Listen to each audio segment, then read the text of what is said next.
Сәлем достар, Гүлназ Қасымбек парақшасына қош келдіңіздер. Бүгін сіздерге пирогтың ерекше түрін көрсететін боламын. Видеоны соңына дейін қараңыздар.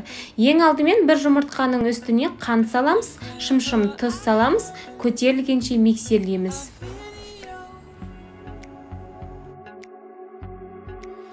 Содан кейін ерітілген май құямыз, сосын бөлме температурасындағы сүтті құйып, жақсылап араластырамыз. Лимон қабығын саламыз. Қалауларыңызша куркума салсаңыздар болады. Мен бір қасық куркума салдым, ол түсін келтіріп тұрады. Сосын еліктен өткізілген ұн салып, түйіршіктеліп қалмас үшін жақсылап араластырамыз. Бізде бұл процесс тез болады, сондықтан бастамайыз бұрын пешімізді қосып қойсақ та болады 180 градусқа. Осындай масса шығады. Формаға құйып, қызып тұрған пеште 180 градуста 25-30 минут пісіреміз. Оған дейін біз сиропын дайындаймыз. Судың үстіне қант саламыз, қант ерігенше араластырамыз. Содан кейін оның үстіне 1,5 қасық какао салып, тез-тез араластырып, толықтай қайнатамыз.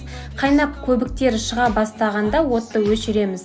Оттан алшақ кетпеңіздер, жиі-жиі араластырып тұру керек. Әйтпесем асты жабысып қалуы мүмкін. Сосын оны толықтай суытамыз.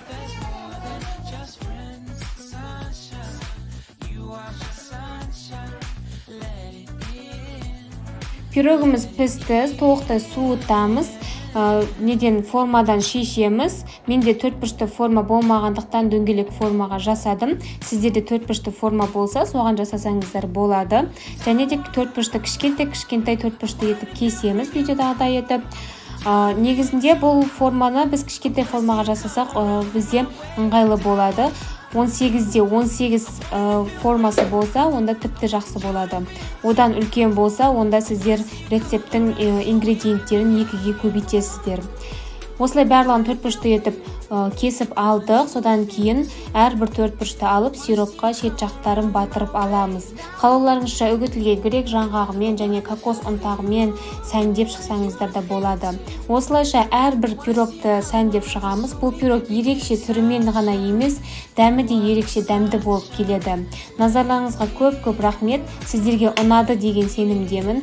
Келесіде менің каналымнан қандай рецепттерін көргілеріңіз келеді, комментарийға жазыңыздар. Күндеріңіз жақсы өтсін.